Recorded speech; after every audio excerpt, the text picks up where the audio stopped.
Chairman Mr. Ted Tannen, the chief guest of this evening, Dr. Karan Singh, Swami Jitatmanand Ji, Kapila Ji, ladies and gentlemen. This is the concluding session of one of the most unique dialogues, symposium, workshop, conference, whatever words you use. Yesterday the Prime Minister said he did not understand the difference between symposium and seminar. But whatever term we use, the 3 days have been the most unique and fruitful days. Just imagine a cross-section of intellectuals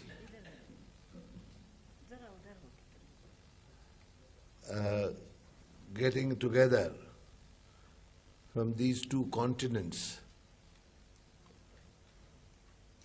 the American continent and the Indian continent, to discuss a wide range of subject dealing with the universe within and the universe without. Astrophysicists were there, artificial intelligence experts were there, as Kapila Ji said, neurologists were there of different branches. Some were neurosurgeons, some were neurohistorians, or neurophilosophers, if you like to call them. Mainly because the subject was mind. Future of the mind and mind of the future. Although it seems to be a play of words, something poetic. But at the same time, very important and very scientific. And therefore,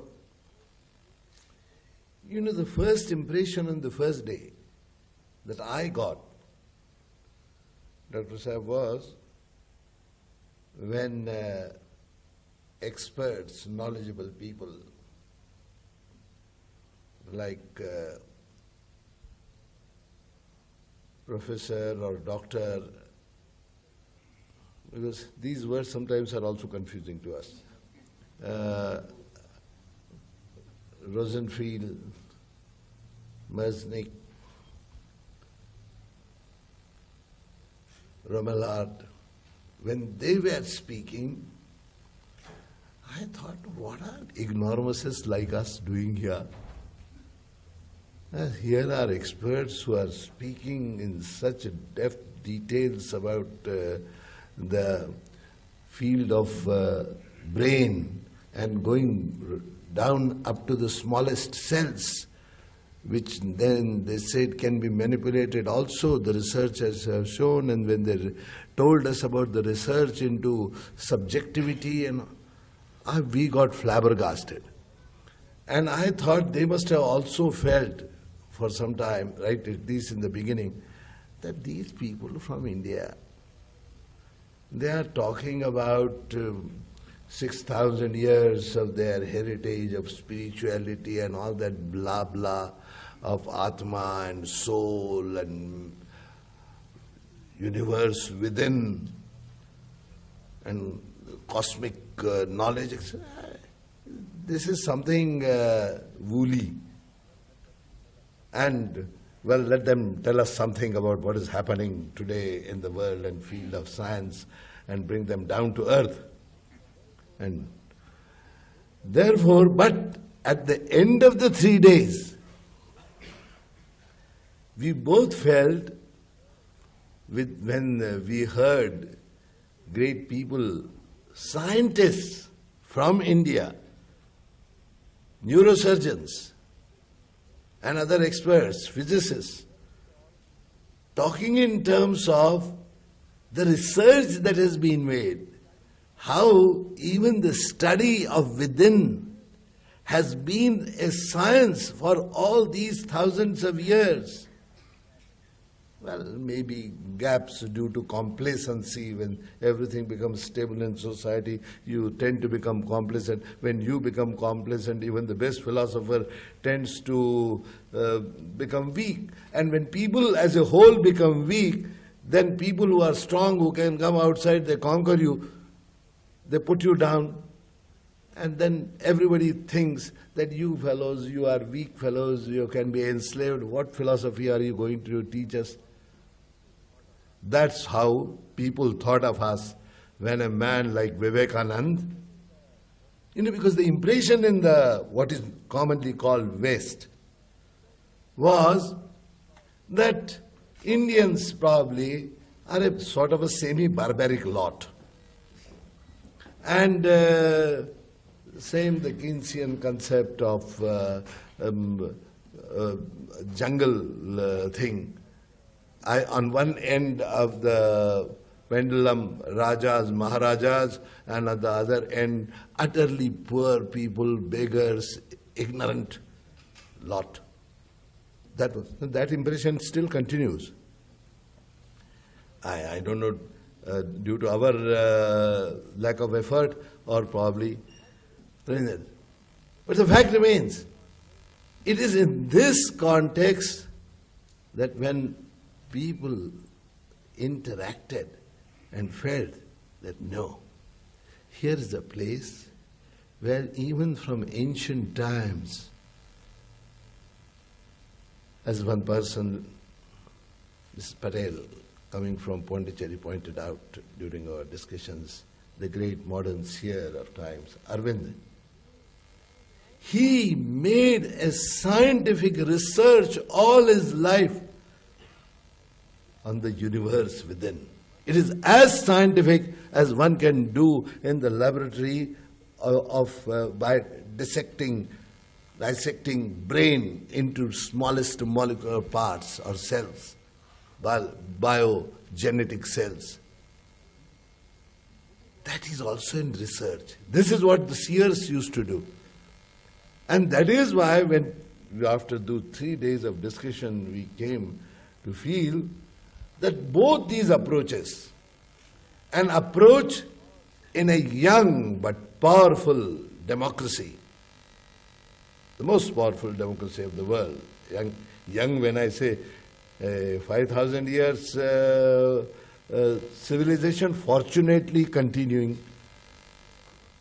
and a 500-year civilization, one of the strongest, stepping on the moon and beyond now. These two civilizations meet, and their approaches of questioning, approaches of research, both, and that is where we differentiated. Fortunately, a very good emphasis was between religion as is understood per se, where at a point you come and say, this is the final truth. Don't question hereafter.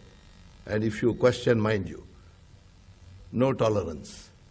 Tolerance ends, bigotry begins, fundamentalism begins, obscurantism begins, because no questioning allowed.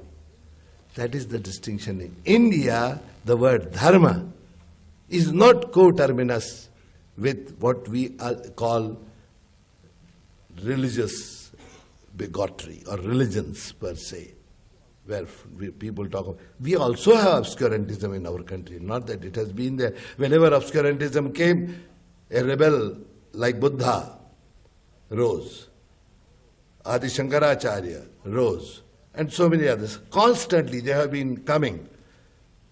And that is when people ask, how come other civilizations have disappeared and this civilization still continues? The secret lies in this, that there have been rebels who always kept the spirit of ever-flowing stream, the Sanatana thought, live. That is why today, when we met, I personally was very happy that this meeting of mind taking place between eminent scientists from the New World, and scientists, I would use the word, because seers were essentially scientists. So what is the difference? The common thing between scientists and seer is inquiring mind, questioning mind, and never accept anything as final. The only thing that is final is that there is no such thing as a final thing. The only truth is that there is no absolute truth. That is what our seers also said. So therefore, this meeting of mind has taken place. We felt that this dialogue must continue. The common thing between our two nations is democracy, of course, and that is a great experience. Here is the most powerful democracy, and here is the largest democracy, functioning largest democracy in the world, where the voting population is greater than the entire population of United States of America. That is the strength. And we are proud of it. And therefore, these two nations which have this democratic framework, at different levels, ICCR feels that at people-to-people level, this meeting must take place, must continue. After all, that is cultural understanding. Not everyone and every people in other countries of the world. But as I said, if these two countries are the people to people, and therefore this dialogue has begun at a very high level. It has to go to the people ultimately. This is what Prime Minister also wanted, and this is what we also all felt, that it has to be translated and taken to the people through the education system, particularly to the younger people, to the youth. And when it was said that in your entire ethos structure, has there been a link between this high-level philosophical or spiritual thinking and its practical implication? I'll end only by quoting one stanza from a very famous, but one of the basic Upanishads, the Ishavasya Upanishad, where it begins by saying, Ishavasyamidam sarvam yatkincha jagatyam jagat tena tyaktena bhunjitha ma grudha kasya siddhanam. All that pervades in the universe, macro level of the quasars and the supernovas and the black holes and all that, to the smallest molecular cell, all this is one, pervades by that one energy, call it by whatever name. But when you have this awareness, whether coming from the root of science, scientific inquiry into the outside world, what is called matter, or inner inquiry, what is called spirit, spiritual inquiry, both, when you get that perspective, it brings humility.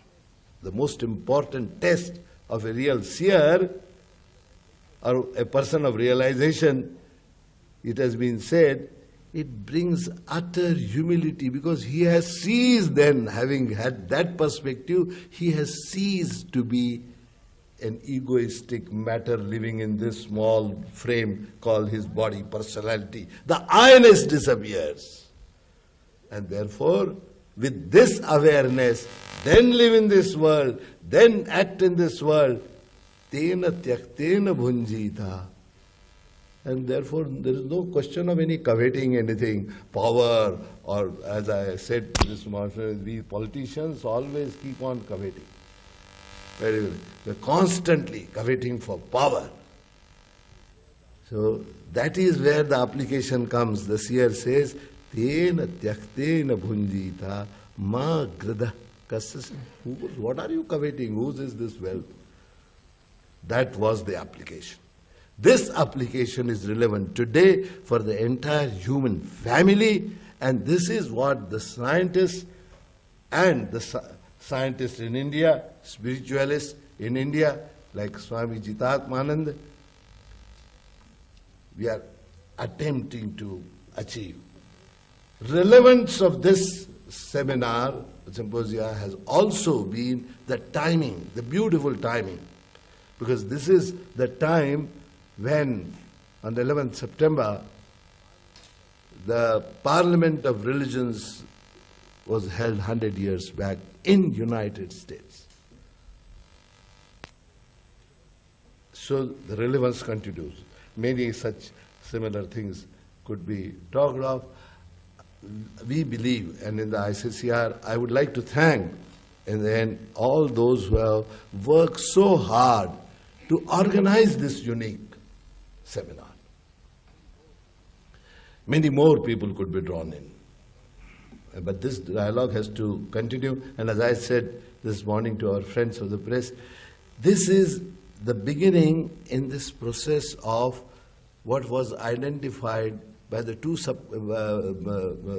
committees in the US Indo Subcommission as Information 2000 plus. What kind of a world are we going to have when we go into the 21st century? This is a beginning in that direction. So I want to thank sincerely, apart from Mr. Ted Tannen and his colleagues, Mrs. Peters, and others who have worked hard at that end, and our Kapilaji, then Niranjan Desai, his team, silently working, Deepali Pal, and others who have worked hard to make this a success. And last but not the least, because I think it's my right to give thanks, we are collaborating very closely with the India International Center, Dr. Sahib, under your leadership. And this is another interest. And this whole center's premises themselves probably carry that halo of that spirit, maybe due to you, because I don't know. But there is that spiritual halo here, and it must have also inspired. I want to thank Mr. Madhavan, his colleagues and friends for the help they have given. So, gentlemen, thank you very much. I'm sure this dialogue will continue in both these countries and also probably in other countries also. Thank you.